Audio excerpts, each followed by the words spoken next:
Bonjour à tous et bienvenue sur Crypto Signal. Aujourd'hui, on va parler de la fin du potentiel FUD dont on avait parlé avant-hier, je crois, par rapport au ban de l'UE des monnaies en Proof of Work. Finalement, cet article-là n'a pas été voté.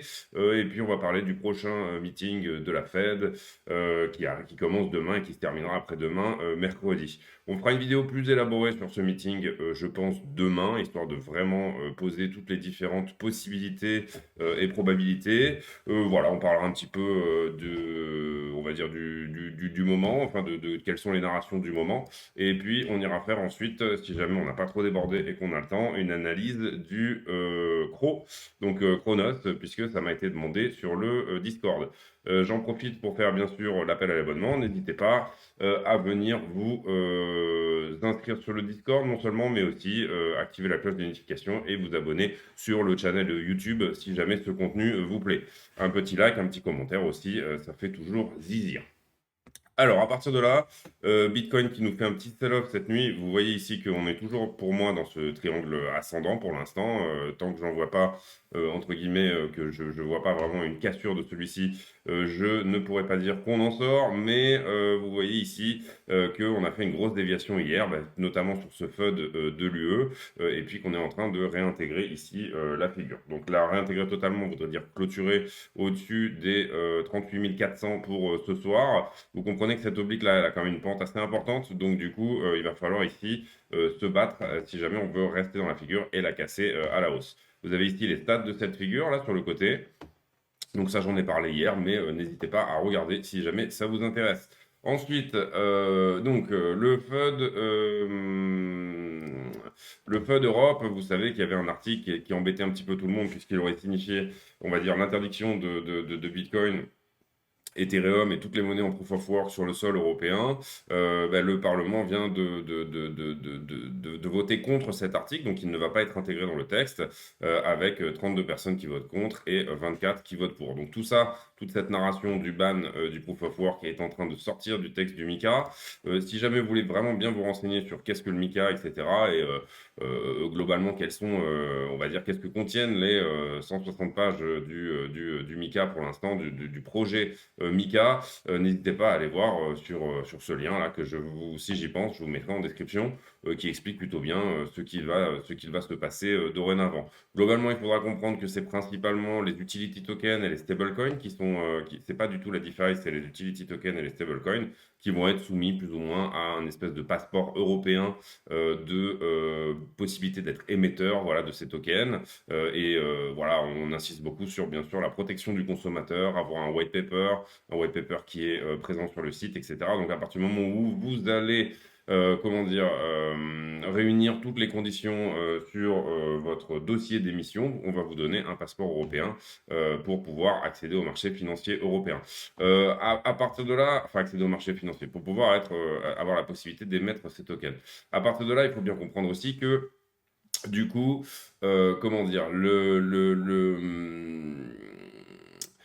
le pays, par exemple la France, pourra très bien dire, ah ben non, moi je veux que l'AMF, enfin on pourra très bien réguler au-dessus de cette régulation. Cette régulation, on va dire que c'est pour standardiser un petit peu les crypto-monnaies en Europe et éviter un peu les scams, etc.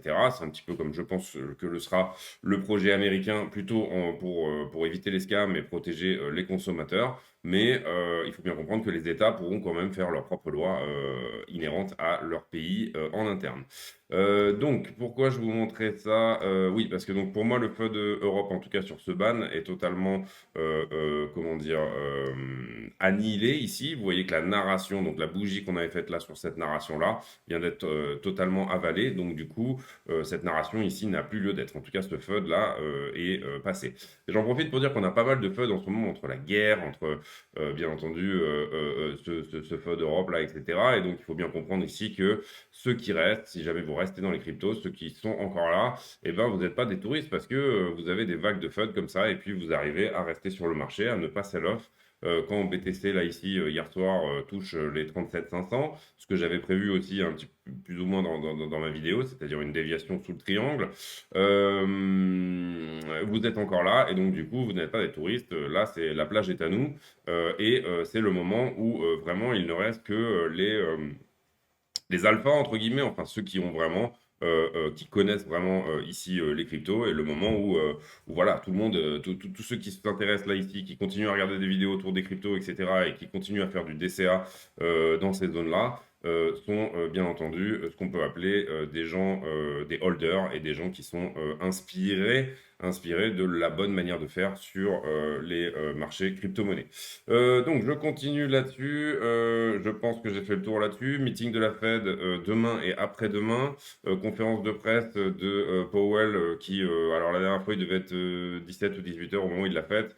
J'irai faire les recherches demain pour vous donner l'heure exacte de la conférence de presse pendant laquelle Powell annoncera bien entendu la hausse ou non des taux d'intérêt, et de combien. C'est surtout de combien qui nous intéresse. Vous comprenez qu'ici le marché est en train de pricer à 98%, puisque c'est quasiment sûr maintenant que ça sera une hausse faible, c'est-à-dire vraisemblablement sur une base de 25 points. Mais on ne sait pas ce que peut nous sortir du chapeau ici Powell, hein. C'est lui qui a ses outils, il a toute l'attitude pour pouvoir utiliser ces outils pour baisser l'inflation. Le problème étant qu'aujourd'hui, bien entendu, on a non seulement une inflation, mais on a en plus une inflation, on va dire, des matières premières, du pétrole, aluminium, etc. Là, aujourd'hui, on a un baril de Brent qui est autour de 104, qui a corrigé un petit peu, hein. Il s'est un petit peu calmé depuis, donc je pense qu'à un moment donné, ça doit commencer à déstocker un petit peu au niveau pétrole ici. Et puis, pour regarder par exemple le blé, c'est pareil, on se calme un petit peu. Donc peut-être qu'il va se donner la latitude, Powell, d'augmenter les taux sur une base de 50 points, c'est pas exclu. Maintenant, avec la narration de la guerre, on va dire que, comment dire, aujourd'hui, je crois que Biden a tweeté que l'inflation était à cause de Poutine. Bon, bah non, l'inflation, elle est à cause de l'impression monétaire.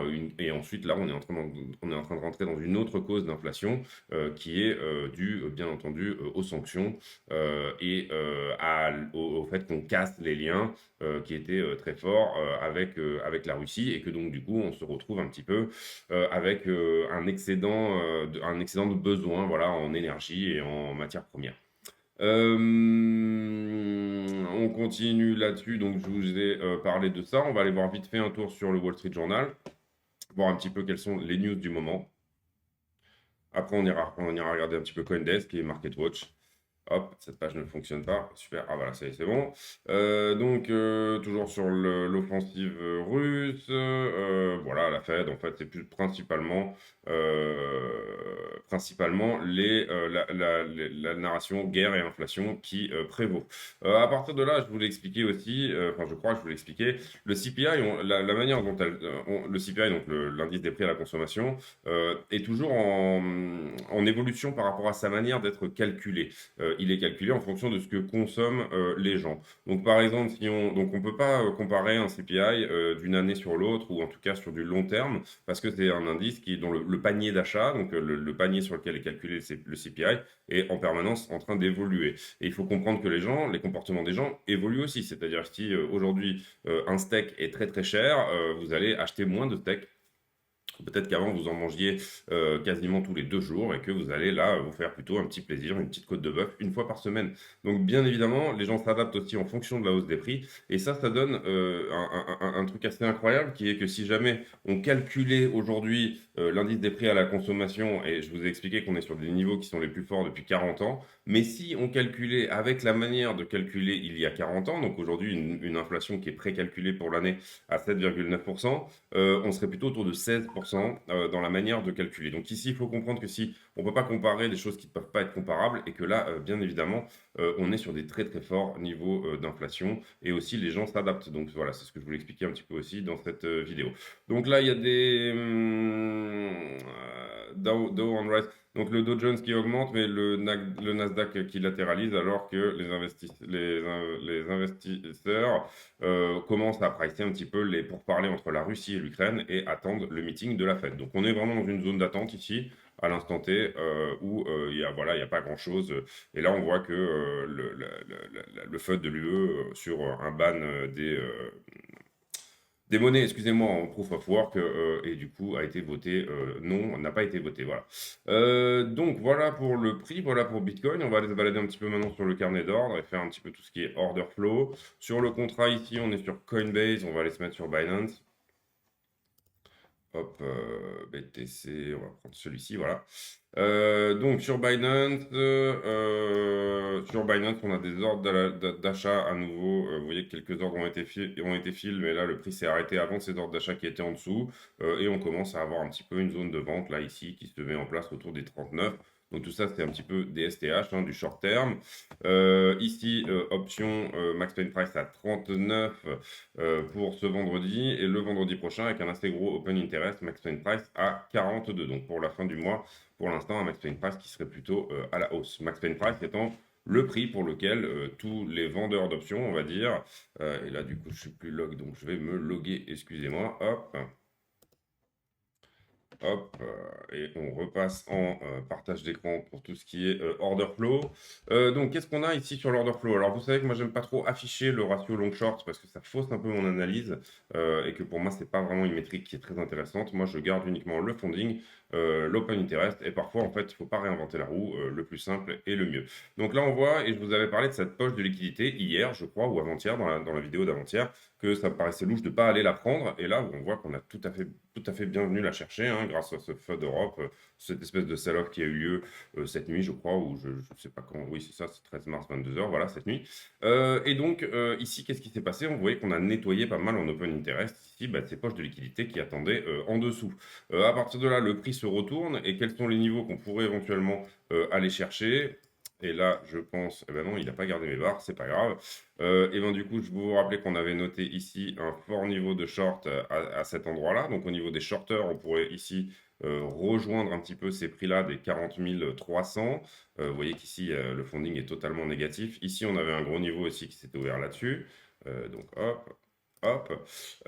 Et puis là, on avait une forte augmentation, mais bon, on peut considérer que ce niveau a été pris sur cette mèche-là, encore que bon, on est de toute façon là ici au prix à peu près où ce niveau a eu lieu. Qu'est-ce qui s'est passé depuis ce sell-off, ou en tout cas depuis qu'on a fait la vidéo qui a eu lieu avant-hier, puisque j'ai pas fait de vidéo hier. Qu'est-ce qui s'est passé depuis? Et bien là, on a une augmentation du nombre de contrats avec une diminution, donc là, majorité de shorters ici sur ce mouvement-là, d'accord? Donc là, il y a un niveau à prendre au-dessus. Ensuite, on nettoie les longueurs, comme je vous l'ai expliqué. Là, ici, niveau très fortement shorté, bah, du coup, on part en short squeeze dans l'autre sens. Donc ça, j'ai même pas besoin de noter les niveaux. Même celui-ci, on pourrait l'enlever tout de suite. Et puis là, en ce moment, on est plutôt sur une majorité de longueurs qui short un petit peu ce rebond, qui longue, pardon, cette latéralisation. Donc à partir de là, on n'a plus trop de shorters et on a plutôt des longueurs, des longueurs, des longueurs, des longueurs qui rentrent. Vous voyez ici le nombre de contrats qui augmente et le funding qui est, complètement positif. Ici, probablement une très grosse position qui s'ouvre. Vous voyez que le funding change complètement. Donc on aura ce niveau-là à prendre à très court terme. Et puis ensuite, pour l'instant, ça nous dit plutôt, comment dire, que on aurait des gens à prendre en dessous du prix. Là, vous comprenez que l'augmentation se fait à partir d'ici. Donc on pourrait tout à fait revenir chercher. Il y a probablement des grosses positions ici qui se sont ouvertes. Donc jusque-là, voilà, on pourrait revenir nettoyer ici encore une fois, une nouvelle fois, cette zone des 37 500. On va aller voir sur iBlock si ça pourrait être le cas. Donc, tac. Hop, tiers 2 sur Binance. Hop, tac. Et puis ensuite, peut-être un petit tour sur Kingfisher également pour essayer de voir les poches de liquidité qui seraient potentiellement à prendre. Alors, sur iBlock, je vous parlais d'une grosse position. Vous voyez qu'elle est là, 200 millions, 200 millions, 200 millions, donc ouverte en 3 leviers différents. Et là, on est tout de suite venu la chercher. Vous voyez qu'ici, sur donc, ce sell-off, on vient reprendre cette poche de liquidité dont je vous parlais jusqu'au 37 500. Et ça, j'en ai parlé il y a 2 jours, hein, donc c'était plutôt prévisible comme mouvement, on va dire. Et puis là, on a quand même une grosse majorité de shorters là, ici, au-dessus, qu'on vient tout de suite nettoyer. Vous voyez, cette grosse position s'ouvre. Tout de suite, bam, on liquide ce monsieur, donc qui a perdu sur ce trade-là 800 millions, moins les leviers, donc x 100, x 50, etc. Peut-être 7 ou 8 millions. Ici, on a des très forts niveaux qui ont été shortés, et ça, je vous l'avais déjà dit aussi, autour des 40 100, et encore ici, pas mal de choses à prendre à ce niveau-là, et ça pourrait remonter ici jusqu'au 41 300. Donc 41 300, qu'est-ce que ça nous donne ici sur le prix? Ça nous donne plutôt une barre à venir chercher. 41 300 à peu près par là, donc on va se la rajouter, hein. Et on sait que là aussi, il y a une poche de liquidité à venir prendre à court terme. On va aller voir maintenant sur Kingfisher. J'espère que ça va charger assez vite de manière à pas trop vous faire patienter. J'en profite le temps que ça charge, bien entendu, pour vous dire n'hésitez surtout pas à vous abonner, mettre la cloche des notifications, et puis si ce contenu vous plaît, éventuellement pousser un petit peu la chaîne avec un commentaire sympa, etc. Ça fait toujours plaisir. Encore une fois, là, on n'est pas entre touristes, hein, c'est les vrais, parce que c'est une période assez compliquée pour les investisseurs crypto, et donc du coup, vous êtes vraiment inspiré si jamais ici vous vous intéressez aux crypto, parce que pour moi, c'est plutôt le bon moment. Donc du coup, vous voyez ici que cette poche de liquidité sur Kingfisher, elle se traduit plutôt jusqu'au 40. Donc pas vraiment de grosses poches sur Kingfisher à voir au-dessus des 40. Et puis après, on a beaucoup de monde à prendre en dessous. Mais je vous ai déjà expliqué que tout ça était possible, mais qu'il fallait un événement exogène très important pour venir chercher ces liquidités-là. Pourquoi? Bah, tout simplement parce qu'il n'y a pas de sell-off, il n'y a pas de vendeurs en ce moment. Et donc du coup, il y a très peu de vendeurs dans la place. Donc du coup, ça coûte très cher d'aller prendre pour les market makers, de venir prendre ces niveaux-là, qui sont très bien défendus. On avait vu une très belle bougie de défense aux 33 000 et aux 34 000 dollars. Donc ça, c'est intéressant. Maintenant, on va s'intéresser au Chronos, donc crypto.com. Je pense qu'on a fait le tour un petit peu de tout. Alors pour moi, donc dans l'immédiat, soit on refait une bougie aux 37 500 pour revenir nettoyer quelques niveaux qui ont bien augmenté l'open interest quand même. Soit ici, on laisse ces mecs-là potentiellement gagner, on revient les chercher plus tard. Et puis voilà, revenir au 37 500, ça voudrait un peu dire sortir de ce triangle-là. Donc c'est tout à fait possible hein, qu'on casse ce triangle à la baisse, ou alors qu'on fasse une nouvelle déviation de sortie de ce triangle. Quels sont les targets de ce triangle? Et ça, je vous l'avais déjà montré aussi dans une autre vidéo. Si jamais on casse à la hausse, on sera sur une target autour de 54 000 à peu près. Donc ça serait plutôt sympa à voir. Et si on casse à la baisse, on sera sur une target. Alors là, j'ai mis un point de cassure fictif, hein. Théoriquement, ce triangle est censé casser ici, d'ailleurs. Donc on va plutôt prendre la cassure théorique comme base. Et ici, on est à 31 500. Donc on nettoierait pas mal de monde là, si jamais on descendait à ces niveaux-là. Et ici, on est à 54 000, toujours, voilà. Donc vous comprenez un petit peu ici l'idée. Voilà, sortir de ce triangle voudrait dire bah, tout simplement qu'il faut revoir un petit peu notre scénario. Moi, j'ai posé ce scénario il y a 2 ou 3 jours, donc voilà, on verra ce qu'il en est. On passe maintenant au Chronos. Donc Chronos, vous connaissez tous crypto.com, grosse plateforme d'échange, qui a un petit peu le vent en poupe en ce moment, au sens où bah, ils achètent des grosses pubs pour le Super Bowl, etc. Enfin voilà, c'est vraiment quand même je crois qu'il y a des gros clubs de foot aussi qui sont comment dire, endorsés par crypto.com, gros clubs aux États-Unis, beaucoup de sponsoring sur le sport, etc. Donc, plateforme très utilisée aux États-Unis. Quel est l'intérêt du Chronos? Bah, c'est une sorte d'utility token que vous sortent les plateformes et on ira voir après que c'est la tokenomics de, de Chronos qui est très intéressante, donc c'est ce qu'on va aller voir après. Ici, j'ai mis un Fibonacci pour prendre les niveaux de profit. Vous savez comment je fais maintenant si vous suivez la chaîne. Fibonacci de prolongation de la tendance. Donc, j'ai noté les niveaux de profit qui sont là au niveau des rayons blancs. Ensuite, qu'est-ce qu'on peut dire sur la localisation? Eh bien, ici, vous avez la zone de rechargement que je pose en mettant un Fibonacci normal, celui-ci, qui va du plus haut au plus bas. Et puis ensuite, vous marquez ici cette box qui est la zone de rechargement. À partir de là, donc on a une localisation qui est bonne. Le fait d'être en zone de rechargement est relativement bonne. Par contre, moi, je ne vois pas pour l'instant de structure. Est-ce que si vous achetez, comment dire, Chronos ici, vous achetez un support? En tout cas, à court terme, oui, hein, vous voyez qu'il est en train d'essayer de tenir ce niveau-là, hein, le niveau des 0,37. Le vrai support, pour moi, il serait quand même peut-être plus, le vrai support à surveiller, peut-être plus ici, là où vraiment on sait qu'on a vraiment quelque chose d'assez violent en termes de support. Passer tout ce support, par contre, vous voyez qu'on a un creux ici dans la value, puisque cette montée-là s'est faite très vite, très abruptement. Il y a eu peu de business dans cette zone parce qu'on l'a passé très facilement. Donc du coup, attention à ça. Si jamais on perd ce support, on est sûr d'aller directement jusqu'au 0,19. Bon point d'achat ici en termes de localisation. On est de l'autre côté de la trendline aussi, donc ça c'est plutôt pas mal. Donc en termes de localisation, c'est bien. Vous voyez ici qu'il y a très peu de volume quand même hein, par rapport à tout ce qui s'est fait pendant cette zone-là. Donc principalement, on a quand même pas mal de gens qui ont vendu leur Chronos. Au niveau du momentum, qu'est-ce qu'on a? On n'a pas vraiment de divergence ici en daily. Non, pas vraiment de divergence en daily à noter. Sur le MACD, on a peut-être un début de quelque chose. Si jamais on casse ce point-là, là, ici, vous comprenez qu'on pourrait créer un W. Si jamais on dépasse ici ce niveau-là et que là, on repasse au-dessus, à ce moment-là, on est sur la formation d'un W qui lui-même pourrait être dans un W géant si ensuite on passe ce mouvement ici, c'est-à-dire un gros retour de prix pour Chronos. Ensuite, ici, sur le Cypher, vous voyez que l'argent est beaucoup sorti de ce projet sur cette vague-là. Et ici, ça sort un peu moins. Donc, sur le money flow, on a une divergence haussière ici. On a une divergence haussière ici. Bon, là, cette vague n'est pas encore terminée, mais au moins, en tout cas, entre cette vague et cette vague. C'est-à-dire que ce mouvement-là de baisse était moins puissant que celui-ci. Et là, on va voir si ce prochain mouvement lui-même est moins puissant. Ça veut dire quoi? Ça veut dire que c'est un petit peu comme un ballon qui rebondit. Il rebondit de moins en moins. Et du coup, la pression vendeuse ici est de moins en moins importante. Chronos qui a quand même subi ici un très gros sell-off. Hein, donc, vous comprenez que à son ATH, il était déjà autour des 1 dollar. Donc, il a perdu ici 60% de sa valeur. Point d'achat relativement intéressant pour Chronos. Peut-être qu'on pourrait attendre simplement au niveau de la structure de prix que quelque chose se dessine. Hein. C'est-à-dire qu'au moins sur le court terme ici, redépasser ce niveau pour avoir une confirmation, c'est-à-dire les 0,41, une petite hausse de 10% ici sur Chronos. Donc à partir de là, quelle est comment dire, la méthode à adopter? Bah, tout simplement, vous mettez une alerte sur ce niveau-là. En vous disant, bah, si jamais on dépasse ce niveau-là, je rentre sur Chronos. Alors là, ça n'a pas pris. Hop, voilà.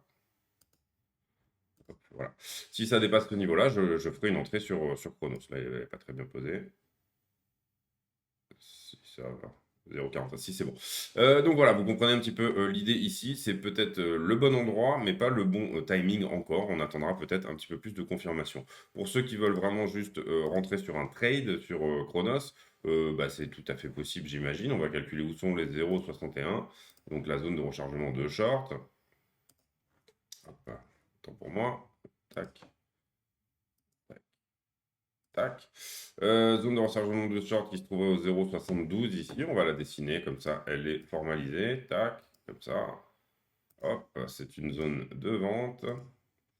Et placer un trade ici. Donc vous utilisez l'outil de trade ici, celui-là. J'espère que j'ai pris le bon.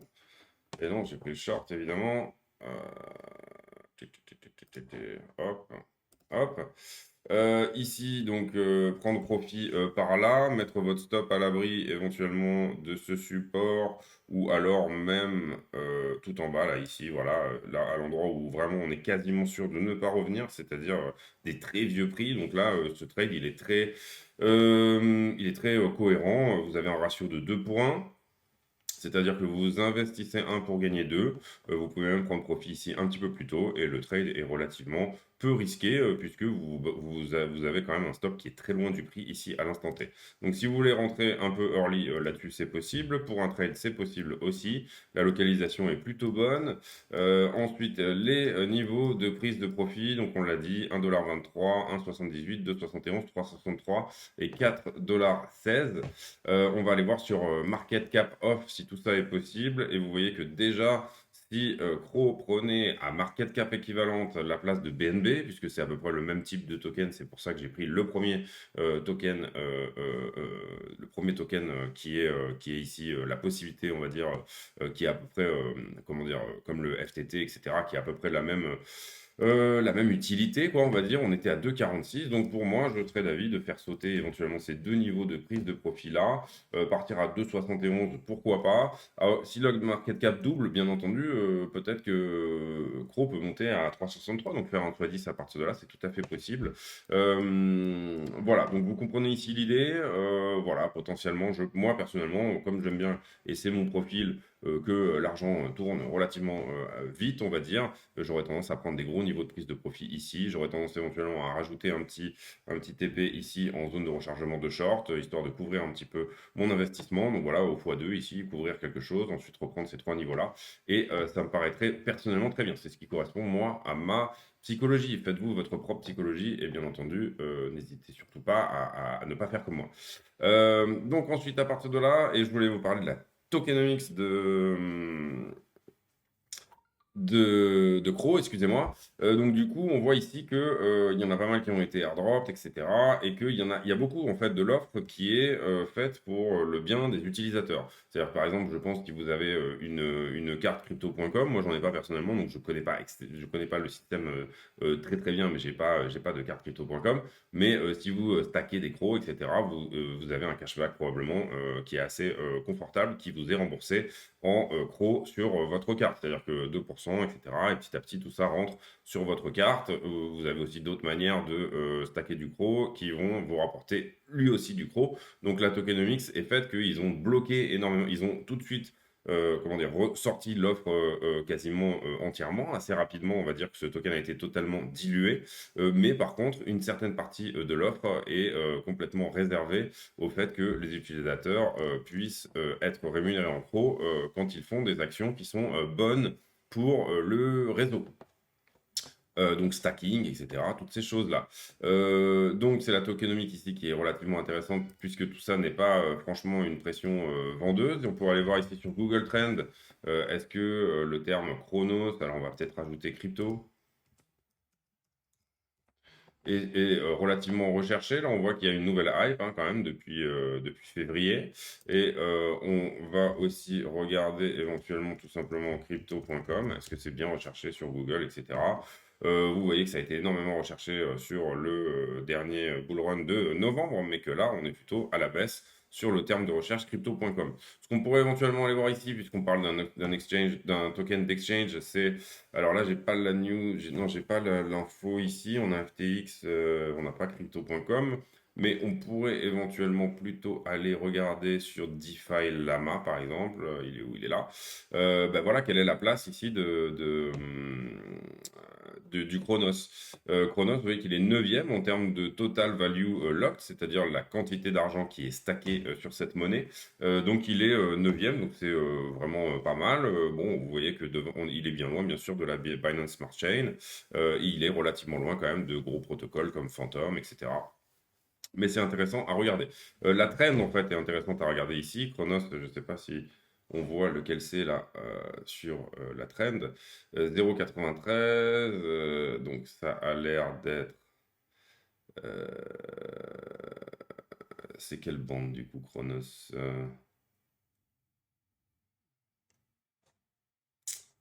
Ça a l'air d'être la bleue, non? Celle-ci là.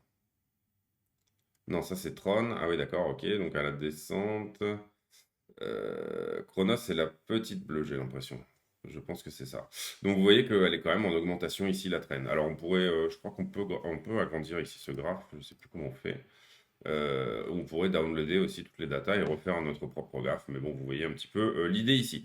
En tout cas, crypto.com qui a eu quand même une jolie année. Hein, donc du coup, on peut peut-être se dire que ce token est à un bon prix à l'heure actuelle. Vous voyez que on est sur une dilution ici à quasi 83%. Il y aura 30 milliards, pardon, 263 millions de CRO au final et 85% sont sortis, ce qui est relativement euh, une bonne dilution. Et puis voilà, ici vous pourriez aller voir bien évidemment les pubs, les trucs, les machins, à quel point crypto.com a peut-être le vent en poupe, etc.